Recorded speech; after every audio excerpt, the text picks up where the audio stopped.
Ouais, salut à tous les amis, j'espère que vous allez bien. Bon,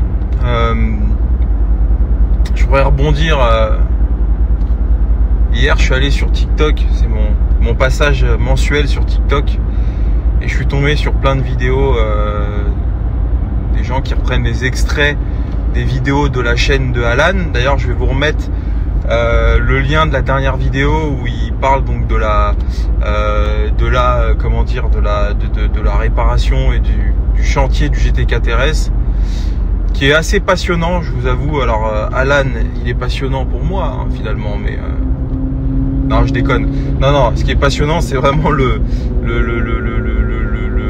projet. Moi, vous le savez, je l'ai toujours dit, moi, j'ai eu toujours un regret dans ma vie, c'est de pas trop savoir me servir de mes mains. Je suis pas un mec manuel, mais je vous jure, je suis en admiration pour ceux qui savent faire des choses comme ça. C'est incroyable quand tu te dis, le mec, il a découpé la bagnole et elle va revenir plus neuve que neuve. Et j'ai confiance, vraiment, je sais.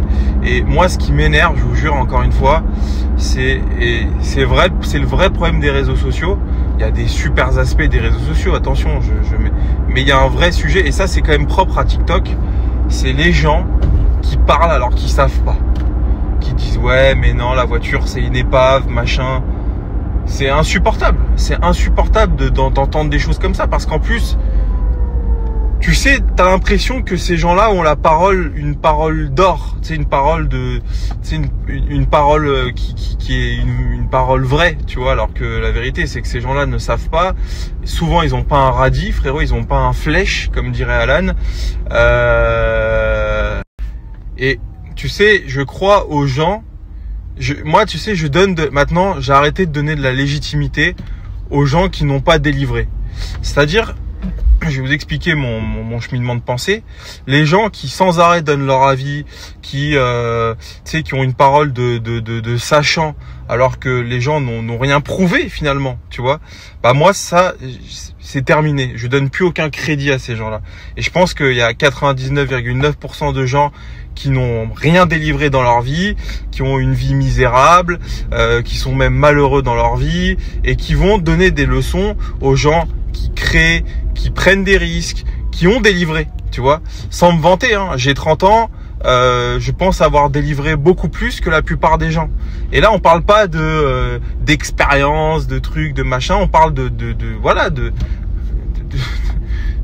concret.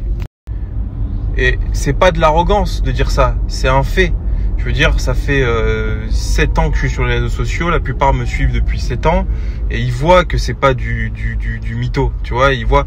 Donc, faites-moi confiance.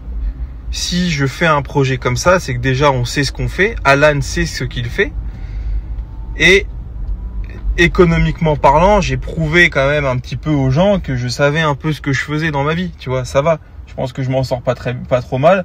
Ça veut pas dire que je vais pas me tromper, ça veut pas dire que je ne me trompe pas, mais ça veut dire que quand même globalement, j'ai délivré. C'est-à-dire que j'ai prouvé que je savais un minimum ce que je faisais. Bon, bah le projet de ce GT4 RS, c'est un peu l'exemple. C'est-à-dire que je sais très bien où je vais, et je sais que je me trompe pas sur le projet économiquement parlant. 2, Alan ne se trompe pas sur le projet, on va dire, matériellement parlant, du point de vue du projet de la carrosserie, vous voyez où je veux en venir. Et voilà, et quand je lis les commentaires de gens qui disent ouais, non mais, enfin je sais pas, il y a un mec qui disait qu'en gros, on allait mal faire la réparation parce que l'expert avait chiffré 140 000 euros de pièces et que nous on avait compté 40 000 euros de pièces. Il y a une différence de 100 000 euros. Mais on n'est pas bête. Si on vous le dit, c'est qu'il y a une raison. C'est qu'on sait ce qu'on fait. C'est que l'aile, quand elle est chiffrée par l'expert 20 000 euros, parce qu'il l'achète chez Porsche sans remise, sans rien, et que nous, on a trouvé la même aile à 4 000 euros, la même, une aile Porsche, bah déjà, t'as gagné 15 000 euros sur une aile. Et c'est ça fois toutes les pièces. 4 jantes, l'expert il veut changer les 4 jantes. Il se fait pas chier. Les 4 jantes, elles ont rien, frère, elles sont frottées. Quand tu frottes ta roue sur un trottoir, tu vas pas t'amuser à acheter une jante neuve. Bah c'est pareil, déjà on économise 20 000 euros de jantes. Donc j'en appelle aux politiciens, aux gens haut placés, s'il te plaît, s'il vous plaît, faites en sorte de bannir TikTok de ce pays-là. C'est un cancer pour la société, TikTok. Je vous jure, c'est un cancer. Non pas parce que ça me fait de la peine de voir ces commentaires, je m'en fous. La vérité, c'est que à la fin, qui c'est qui va avoir un GT4 RS pour 120 000 €? C'est Bibi. Et ok, il aura été accidenté, mais moi, vous savez, je rentre pas dans ce truc-là. J'en ai rien à branler parce que je sais exactement que la voiture, elle va être encore plus belle que d'origine. Et moi, tu sais, je suis pas un matérialiste au point de me dire la voiture a été repeinte. Tu vois, genre, ça c'est la plupart des Mongoliens que je croise dans mon chemin quotidiennement. Quand ils voient un truc sur Car Vertical, quand ils voient un pare-choc repeint, c'est tu vois, genre là, je vous le dis, et maintenant c'est comme ça, c'est radical. J'ai un monsieur qui m'avait réservé le Boxster, j'ai un Boxster blanc capote rouge. Très gentil en plus ce monsieur, ça s'est super bien passé, tout nickel, un mec de 60 ans à la retraite qui se fait son kiff. Il vient voir la voiture, je vous jure la voiture, elle est neuve. Non seulement elle est neuve, historique complet Porsche, tous les 2 ans, petite, grosse révision, bam bam, 4 pneus, elle est incroyable la voiture, il n'y a rien à dire. Il vient, il la réserve. Sauf que cet abruti, excusez-moi du temps, il vient réserver la voiture, il pose un acompte. Et puis une semaine après, il m'envoie un recommandé. Au lieu de m'appeler, il me dit ouais, j'ai fait un Car Vertical. Dommage, 500 € en 2015. Pare-choc arrière, frère. Une peinture du pare-choc arrière, 500 € en 2015. Il me dit oh là là, vous me l'avez pas dit. C'est un vice caché, j'annule la vente et tout. Bon, c'est hors de question que je rends la compte et que j'annule la vente. Je lui explique, je lui envoie un mail pareil. Réponse en recommandant en disant que le rapport Car Vertical, c'est pas un élément factuel et probant. Ça donne pas lieu à un motif valable pour une annulation. Et puis voilà, je lui explique que la voiture elle a 12 ans. Oui, si un jour on a repeint le pare-choc, c'est rien en fait, tu vois. Donc pourquoi je te dis ça? Parce que c'est ridicule. Et je vous le dis maintenant, je m'en bats les couilles. Je snipe ça, enfin, je tire à balles réelles sur Car Vertical. Ce site, c'est une escroquerie. C'est une escroquerie en bande organisée. Je vous le dis, j'en ai ras-le-bol. Ça nous plombe notre métier. Et en plus, encore une fois, je le dis, c'est absolument pas un gage de qualité pour les acheteurs. Vraiment, que ce soit très clair. C'est que ce soit quand il y a un sinistre, c'est absolument pas fiable. J'ai un mec encore hier ou avant-hier, il me dit ouais, Car Vertical, ils se sont trompés avec la facture d'achat, j'ai un sinistre à 80 000 €. Mais rendez-vous compte, la voiture, elle est invendable. On joue avec le patrimoine des gens.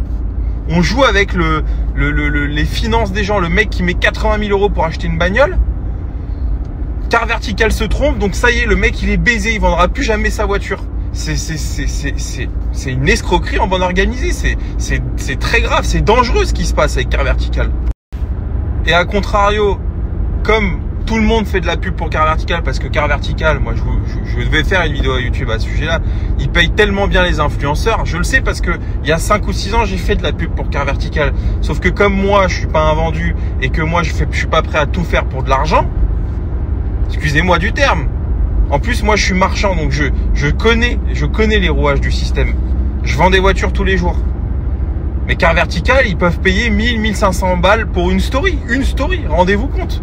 T'en fais 10 dans le mois, t'as pris 10 000.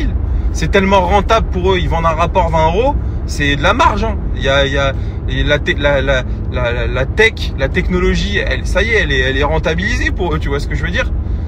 Sauf que derrière, pareil, les gens qui achètent et qui voient que les voitures, elles sont clean en Car Vertical, ils se disent, putain, j'ai acheté une pépite. Ah oui, tu parles. Et les caisses, quand elles sont réparées au black. Donc tout ça pour vous dire que je ne rentre pas dans ce petit schéma de la voiture elle est accidentée, machin, c'est ridicule. Donc et je me bats contre ça parce que moi j'ai eu des voitures non accidentées qui étaient des réelles épaves, je vous le dis, des poubelles mal entretenues, pas fraîches, dégueulasses. Comme des voitures qui avaient eu un petit sinistre, un truc, un machin, réparé dans les règles de l'art, il n'y a pas de problème. Faut arrêter avec ça. C'est insupportable. Je vous le dis, c'est insupportable. Donc, je faisais référence au GT4 RS. Je vous le dis, moi, ça va vous choquer ce que je vais vous dire, mais le GT4 RS qu'on est en train de refaire, il sera peut-être plus sain que le Rose que j'avais, je l'ai vendu, il avait 6000 km. Qui avait 6000 km de piste. Que j'ai matraqué dans tous les sens. Que ce soit clair.